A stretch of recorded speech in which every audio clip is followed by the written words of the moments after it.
بسم اللہ الرحمن الرحیم۔ المقصد الثانی فی المنصوبات، دوسرا مقصد منصوبات کے بارے میں ہے۔ تین مقاصد تھے اس میں، دوسرا منصوبات کے بارے میں ہے۔ پہلا مرفوعات کے تعلق سے ختم ہو گئی، تیسرا مجرورات کے بارے میں آ جائے گا۔ تو سب سے پہلے تو منصوبات کتنے ہیں؟ منصوب آپ سمجھ گئے، منصوب جو علامت مفعولیت، جس میں کوئی مفعولیت کی مفعول ہونے کی علامت ہو، اس کو کہتے ہیں منصوب۔ مفعول ہونے کی علامت کیا تھی؟ علامت مفعول، علامت نصب کہہ سکتے ہیں آپ، جیسا کہ فتحہ ہے، اور اسی طرح کسرہ مفعول ہونے کی علامت کسرہ بھی ہوتی ہے، جیسے وہ اعراب کی بحث میں آیا نا کہ حالت نصبی میں کبھی فتح آتا ہے کبھی کسرہ آتا ہے، جیسے جمع مؤنث سالم میں کسرہ آیا تھا حالت نصبی میں، ایک مسلمات۔ اسی طرح فتحہ تو اس میں ہی آ جاتا، صحیح میں بھی آتا ہے، مفرد منصرف صحیح وغیرہ میں، غیر منصرف میں بھی فتح آتا ہے۔ اسی طرح جو اسماء ستہ ہے اس میں حالت نصبی میں کیا آتا ہے؟ الف آتا ہے، تو مفعول ہونے کی علامت الف بھی ہے۔ اسی طرح الف یا بھی آتی ہے، تثنیہ میں یا آتی ہے، تو یہ چار مفعول ہونے کی علامت ہوتی ہیں، فتحہ، کسرہ، الف، یا، یہ مفعول ہونے کی علامت ہیں۔ تو حالت نصبی میں جب یہ اسماء آئیں گے تو ان پر کیا ہے؟ مفعول ہونے، علامت مفعولیت میں سے کچھ نہ کچھ ہوگا، یا تو فتحہ ہوگا، یا کسرہ ہوگا، یا الف ہوگا، یا پھر کیا ہے؟ یا ہوگی۔ اگر تثنیہ ہوگا تو پھر کیا ہے؟ حالت نصبی میں کیا آئے گا؟ یا آئے گی، سمجھ گئے آپ؟ اسے غیر منصرف ہوگا تو فتحہ آئے گا، جب مؤنث سالم ہوگا حالت نصبی میں، یعنی مفعول وغیرہ ان میں سے کچھ آئے گا، یہ 12 جو آگے آ رہے ہیں تو کسرہ آئے گا۔ تو منصوبات، منصوب کسے کہتے ہیں؟ جو مفعول کی علامت پر ہو، جس میں کوئی مفعول کی علامت ہو، ہاں، مفعولیت پر جو دلالت کرے نا، یعنی حالت نصبی میں جو چیز ہو، یہ کہہ لو بھی اچھا ہے۔ اور حالت نصبی کی الگ الگ صورتیں ہم پڑھ چکے ہیں۔ تو منصوبات کے بارے میں بتا، الاسماء المنصوبۃ اثنا عشر قسما، اسماء منصوبہ 12 قسم پر ہے، اور 12 کے بارے یہ ہے یہاں تک، ٹھیک۔ المفعول مطلق و به و فیہ و لہ و معہ، یہ سب مفعول ہیں۔ مفعول مطلق مفاعل خمسہ جن کو کہا جاتا ہے، 5 مفعول، مفعول مطلق، مفعول به، مفعول فی، اور مفعول لہ، مفعول معہ، سب کی تفصیل آگے آ جائے گی۔ حال والتمیز والمستثنى وخبر كان واخواتها واسم ان واخواتها والمنصوب بلا التي لنفي الجنس وخبر ما ولا المشبهتين بليس، یہاں تک یہ 12 ہو گئے۔ 5 تو مفعول، حال، تمیز، مستثنی، کانا کی خبر، کانا اور اس کے اخوات کی خبر، وہ اسم ان اور اس کے اخوات کا اسم، اور لا نفی جنس، منصوب لا نفی جنس، لا نفی جنس کا اسم کہہ سکتے ہیں۔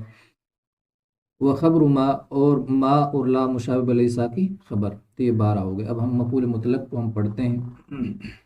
مفعول مطلق، مطلق کا معنی ہوتا ہے، دو لفظ بولے جاتے ہیں، مطلق اور مقید۔ مقید کا مطلب ہوتا ہے کہ جس میں کسی طرح کی کوئی قید لگا دی گئی ہو، ٹھیک۔ مطلق جس میں کوئی قید نہ ہو اس کو مطلق کہتے ہیں۔ جیسے اور جو دوسرے مفعول ہیں اس میں قید ہے، کسی میں بھی ہے، مفعول بھی، اس پر فاعل کا فعل واقع ہو، مفعول لہو جس کی وجہ سے فعل ہوا ہو، مفعول معہ، اس میں کچھ نہ کچھ قید ہوتی ہیں۔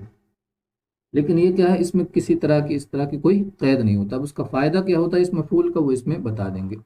پہلی بات اس کا خلاصہ سمجھ لیں، پوری مفعول مطلق کی بحث کا خلاصہ یہ ہے کہ مفعول مطلق پہلے تو کس کو کہتے ہیں؟ مفعول مطلق مصدر ہوتا ہے، اور وہ ایسا مصدر ہوتا ہے، اس معنی میں ہوتا ہے جو اس سے پہلے ذکر کیا جاتا ہے۔ ایک فعل ذکر ہوتا ہے مفعول مطلق، یعنی اس مصدر سے پہلے ایک فعل ہوتا ہے، اور وہ فعل اسی کے معنی میں ہوتا ہے، اس کو کہتے ہیں مفعول مطلق۔ ایسا مصدر کہ جس سے پہلے کوئی فعل ہو، اور وہ فعل اس کے معنی میں ہو، اس مصدر کے معنی میں ہو وہ فعل، تو یہ مفعول مطلق کی تعریف ہوگی۔ معنی میں ہونا ضروری ہے، پہلے یہ بھی دھیان رکھیں کہ معنی ہونا ضروری ہے، الفاظ یا مادہ ہونا ضرور نہیں ہے، ایک ہی مادے کے ہوں، ایک ہی باپ کے ہوں، ایسا ہونا ضرور نہیں ہے۔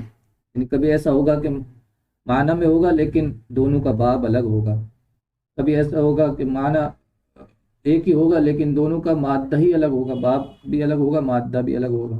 سمجھ گئے آپ؟ جیسے جلسہ مانے بیٹھنا، اسی طرح قعدہ قعود، الجلوس مانے بیٹھنا، القعود مانے بیٹھنا، تو قعود کا جلوس مفعول مطلق آ سکتا ہے۔ سمجھ گئے آپ؟ اسی طرح سے بہت ساری مثالیں ہو سکتی قرآن مقدس میں ہیں، جیسے اوجس مانے ڈرنا، خیفہ مانے بھی ڈرنا، تو یہ اس طرح کا آ جاتا ہے۔ سمجھ گئے آپ؟ اوجس فی نفسی خیفۃ، قرآن میں اوجس فی نفسی خیفۃ موسیٰ، اس طرح کے الفاظ ہیں۔ حضرت کیا نام ابراہیم علیہ السلام کے تعلق سے بھی آئے ہیں اس طرح کے الفاظ۔ تو مطلب کیا ہے کہ ایسا مصدر جو اپنے ما قبل فعل کے معنی میں ہو، معنی سیم ہونا چاہیے، مادہ الگ ہو سکتا ہے، باب وغیرہ الگ ہو سکتے ہیں، پہلی بات۔ اب فائدہ کیا ہوگا مفعول مطلق کا؟ مفعول مطلق تین طرح سے آتا ہے، تین فائدے ہوتے ہیں مفعول مطلق کے۔ پہلا تو تاکید کے لیے آتا ہے۔ تاکید کا کیا مطلب ہے کہ تاکید کا مطلب ہوتا ہے جو حقیقی معنی پر دلالت کرتا ہے۔ تاکید یعنی جس فعل کو جس چیز کے لیے وضع کیا گیا ہے اسی کے معنی پر وہی معنی بتائے۔ سمجھ گئے؟ حقیقت اور مجاز دو لفظ بولے جاتے ہیں۔ مجاز کا مطلب یہ ہوتا ہے کہ لفظ کو جس کے لیے وضع کیا گیا ہے اس کے غیر میں استعمال کرنا، یہ مجاز ہوتا ہے۔ مثال کے طور پر مجاز وہ شعر والی مثال سمجھ لو کہ شعر ہے، شعر کا حقیقی مطلب تو یہ ہے کہ اس کو وضع کس لیے کیا گیا کہ ایک درندے کا نام ہے شعر، تیر پھاڑتا ہے جو۔ لیکن اب کوئی بہادر اور اس کی ایک صفت ہے بہادری، ایسے اگر بہادر انسان ہوتا ہے تو اس کو بھی شعر کہہ دیتے ہیں، حالانکہ وہ جانور نہیں ہوتا، وہ انسان شعر وہ انسان ہوتا ہے، لیکن اس کو مجازن شعر کہہ دیا جاتا ہے، یہ مجاز ہو گیا ہے نا۔ حقیقت کو چھوڑ کر دوسرے معنی میں کوئی اس دوسرے معنی میں استعمال کرنا لفظ کو یہ مجاز کہلاتا ہے۔ ٹھیک، جیسے شعر خدا حضرت علی رضی اللہ تعالیٰ عنہ کے لیے لفظ بولا جاتا ہے۔ سمجھ گئے آپ؟ تو حقیقت و مجاز آپ سمجھ گئے نا، لفظ کو جس کے لیے وضع کیا گیا اسی معنی میں استعمال کرنا، یہ ہے حقیقت۔ اور یہ جو ہوتا ہے نا کیا نام ہے مفعول مطلق، جب یہ تاکید کے لیے آتا ہے، تاکید، تو تاکید کا مطلب یہ ہوتا ہے کہ یہ لفظ حقیقی معنی میں مستعمل ہے، یہاں جو استعمال ہو رہا ہے اس کا حقیقی معنی ہے، مجازی معنی مراد نہیں ہے۔ جیسے ضرب معنی مارنا ہے، ٹھیک، لیکن ایک اس کا مجازی، ایک تو ضرب مارنا حقیقی معنی اور ایک اس کا مجازی معنی ہے کہ اگر کسی کو ڈانٹ دے تو تب بھی کہتا رہے میں نے اس کی واٹ لگا دی، میں نے اس کو مارا، یعنی اس کو مارا نہیں لیکن ڈانٹا، تب بھی کیا ہے اس کو لے لفظ بول دیتے مارنے والا۔ لیکن جب مفعول مطلق آ گیا نا تو وہ جو مجاز والا معنی ہوتا ہے نا، مجازی معنی، اس کو ختم کر دیتا ہے، اس کا حقیقی معنی میں ہی استعمال ہوتا ہے۔ اس کی مثال میں آپ کو قرآن مقدس سے بتاتا ہوں، ابھی میں آج ہی پڑھ رہا تھا، 27واں پارہ سورہ طور ہے۔ جیسے قرآن میں یوم تمور السماء مورا، آسمان کے بارے میں آیا کہ جس دن آسمان کو ہلا دیا جائے گا۔ اب وہ، اور اسی طرح پھر وَتَسِيرُ الْجِبَالُ سَيْرًا، ہلنے لگا گیا، آسمان ہلنے لگے گا جس دن، ہے نا، وَتَسِيرُ الْجِبَالُ سَيْرًا، اور جس دن پہاڑ چلنے لگیں گے۔ اب ایک تو اس کا معنی کیا ہے، ایک حقیقی معنی ہے ہلنا، جانتے ہیں حقیقی معنی کیا، ہلنا اور چلنا، ایک اس کا حقیقہ، اور مجازی کیا ہے کہ حقیقت میں نہ چلے بلکہ محسوس ہو چلتا ہوا۔ مثال کے طور پر جب کسی کو چکر آتا ہے تو زمین چلتی ہوئی محسوس ہوتی ہے، اس کو گھومتی ہوئی محسوس ہوتی ہے، جو زمین ہمیں نظر آتی ہے وہ چلتی ہوئی محسوس ہوتی ہے کسی کو جب چکر آتے ہیں تو، ٹھیک، لیکن وہ حقیقت میں تو نہیں چل رہی ہوتی ہے نا وہ زمین، ظاہر سی بات ہے بھائی، جو ہم لینڈ پہ رہتے ہیں، جس زمین پہ، وہ ہمیں محسوس نہیں ہوتی ہے چلتی، لیکن جب چکر آتے ہیں تو چلتی ہوئی محسوس ہوتی ہے۔ اب جو یہ قرآن مقدس میں یوم تمور السماء مورا، جو یہ مفعول مطلق آ گیا نا، تو اس کا مطلب یہ ہے کہ حقیقی طور پر وہ آسمان چلے گا، ایسے ہی نہیں کہ وہ چلتا ہوا محسوس ہوگا، آسمان ہلے گا، ایسا نہیں کہ صرف ہلتا ہوا محسوس ہوگا، وہ حقیقی طور پر ہوگا، مفعول مطلق اسی لیے آیا، یہ فائدہ ہوا ہے۔ تو بہرحال تاکید کا مطلب یہ ہوتا ہے کہ مجاز کے معنی کو ختم کر کے حقیقی معنی میں استعمال ہوتا ہے۔ حقیقی معنی مراد ہوتا ہے، یہ مجاز کا مطلب ہوتا ہے۔ دوسرا آتا ہے مفعول مطلق، وہ آتا ہے عدد بیان کرنے کے لیے کہ یہ فعل کتنی مرتبہ ہوا ہے، ٹھیک۔ اسی طرح ایک اور معنی میں آتا ہے حیت بیان کرنے کے لیے، کیفیت بیان کرنے کے لیے کہ اس فعل کی کیفیت کیا تھی کرنے کی۔ یہ تین معنی کے لیے آتا ہے۔ تو تاکید کے لیے، تاکید کا مطلب آپ کو میں نے تفصیل سے بتا دیا کہ مجاز کو ختم کرنے کے لیے، اور ایک حیت بیان کرنے کے لیے کہ کس طرح ہوا، جیسے جلست جلست القاری، کہ میں ایک قاری کی طرح بیٹھا، میں فلاں شخص کی طرح بیٹھا، میں نے فلاں شخص کی طرح یہ کام کیا۔ یا اسی طرح ضربن شدیدن، ضربت ضربن شدیدن، کس طرح مارا تو وہ بتا دیا، شدید یعنی سخت مار لگائی۔ آپ سمجھ گئے، جب اس کے ساتھ وہ آتی ہے، صفت آ جاتی ہے۔ تو اسی طرح عدد بیان کرنے کے لیے کہ فعل کتنی مرتبہ ہوا، ایک مرتبہ کیا میں نے، دو مرتبہ کیا، تین مرتبہ، سمجھ رہے ہیں؟ تو یہ تین معنی کے لیے آتا ہے مفعول مطلق۔ تو اس کا ہم نے پورا خلاصہ آپ کو بتلا دیا ہے۔ ابھی مفعول مطلق کا حذف کیا جاتا ہے وہ بھی ہم بتا دیں گے، مفعول مطلق کے فعل کو کہاں حذف کیا جاتا ہے۔ پہلے اتنا دیکھ لیتے ہیں جو ہم نے آپ کے سامنے یہ تقریر کی ہے۔ دیکھو، وہ ہوا مفعول مطلق کی تعریف، اصل المفعول المطلق، مفعول مطلق وہ ہوا مصدر بمعنى فعل مذکور قبلہ ویذکر للتاکید، پہلے یہاں تک تعریف ہو گئی قبلہ تک۔ وہ مصدر بمعنى معلوم مذکور قبلہ، وہ ایسا مصدر ہے جو فعل مذکور کے معنی میں، جو اس سے پہلے فعل ہے، پہلے مذکور ہے، جو اس سے پہلے فعل ذکر کیا گیا ہے اس کے معنی میں ہو، ایسا مصدر جو اس سے پہلے فعل ذکر کیا گیا ہے اس کے معنی میں ہو، اس کو کہتے ہیں مفعول مطلق۔ اس سے پہلے جو فعل ذکر کیا گیا ہے اس کے معنی میں جو مصدر ہو اس کو مفعول مطلق کہتے ہیں۔ آتا کس کے فائدہ کیا ہوتا ہے، وہ یذکر للتاکید، اور اس کو تاکید کے لیے بیان کیا جاتا ہے، ذکر کیا جاتا ہے۔ تاکید کا مطلب آپ کو میں نے ابھی بتایا کہ مجاز کو ختم کر کے اصل معنی میں استعمال ہوتا ہے۔ ضربت ضربن، جیسے میں نے پٹائی لگائی، میں نے مار لگائی۔ ضرب الگ سے معنی کرنے کی ضرورت نہیں ہے، ضربت ضربن میں نے مارا، مارنا اس طرح نہیں، مطلب میں نے حقیقی طور پر مارا، یہ اس کا مطلب ہو سکتا ہے کہ میں نے حقیقی طور پر مارا، سمجھ گئے؟ تو یہ اب یہ نہیں کہ صرف ڈانٹنے سے کام چل گیا، میں نے اس کو پٹائی لگائی اس کی، یہ اس کا مطلب ہے نا، اس کے حقیقت میں استعمال ہو رہا ہے، مجاز کو ختم کر دیا۔ تو ایک تو یہ تاکید کے لیے استعمال ہوتا ہے، او لبیان آگے کیا ہے، او لبیان النوعی، یا نوعیت بیان کرنے کے لیے آتا ہے، بیان نوع کے لیے ذکر کیا جاتا ہے، یعنی کیفیت بیان کرنے کے لیے کہ یہ فعل کس طرح ہوا۔ میں نے مثالیں دیا آپ کو، جلست جلست القاری، میں قاری صاحب کے بیٹھنے کی طرح بیٹھا، جس طرح قاری صاحب بیٹھتے ہیں اس طرح بیٹھا۔ یا ضربت ضربن شدیدن، میں نے سخت مار لگائی، تو یہ کیفیت بیان کر دی مار کی، سمجھ گئے آپ؟ اچھا، تیسرا معنی ہے او لبیان العدد، یا بیان عدد کے لیے ذکر کیا جاتا ہے مفعول مطلق کو، یعنی کتنی مرتبہ یہ فعل ہوا، جیسے جلست جلستن، میں ایک مرتبہ بیٹھا، یعنی فلاں کوئی پوچھے کتنے مرتبہ تم وہاں بیٹھے، کہا جلست جلستن، ایک مرتبہ۔ یہ کتنی مرتبہ ہے وہ کام کیا، ایک مرتبہ، دو مرتبہ، 10 مرتبہ، ایسے ہیں۔ او جلستین، دو مرتبہ، او جلساتن، کئی مرتبہ، سمجھ گئے آپ؟ یہ تین معنی کے لیے مفعول مطلق آتا ہے۔ پہلا تاکید کے لیے، یعنی اس کا جو مجاز والے معنی کو ختم کرنے کے لیے، دوسرا کیفیت بیان کرنے کے لیے نوع کے لیے، اور تیسرا عدد بیان کرنے کے لیے۔ آندے بک رہے ہیں، وقد یکون من غیر لفظ الفعل المذکور۔ اب یہ ہے کہ ابھی میں نے آپ کو اس کی طرف اشارہ بھی کیا تھا کہ مفعول مطلق کیا ہے، ایسا مصدر جو اس سے پہلے فعل ذکر کیا گیا ہے اس کے معنی میں ہو، معنی ضروری ہے، لفظ ایک ہونا ضروری نہیں ہے، یعنی مادہ ایک ہونا ضروری نہیں ہے، باب ایک ہونا ضروری نہیں ہے، تو وہی بتا رہے ہیں۔ وقد یکون، اور کبھی وہ ہوتا ہے، کون؟ مفعول مطلق، من غیر لفظ الفعل مذکور، فعل مذکور کے لفظ کے علاوہ ہوتا ہے، یعنی اس کا لفظ الگ ہو سکتا ہے، مادہ الگ ہو سکتا ہے، باب الگ ہو سکتا ہے، لفظ سے دونوں مراد، مادہ بھی اور باب بھی، ہے نا؟ جیسے قعدت جلوسا، میں بیٹھا، یعنی میں بیٹھا ہے نا، وانبت نباتا،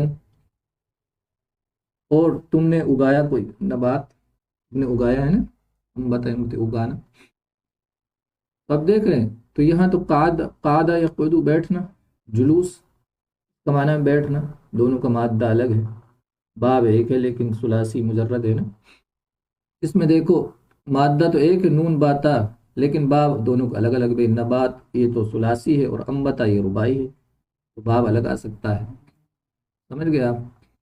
کبھی کبھی ایسا ہوگا کہ باب بھی الگ ہوگا، مادہ بھی، سب کچھ الگ ہوگا، جیسے وہی ابھی میں نے آپ کو مثال دی تھی قرآن مقدس کی، کیا وہ کون سی آیت ہے وہ،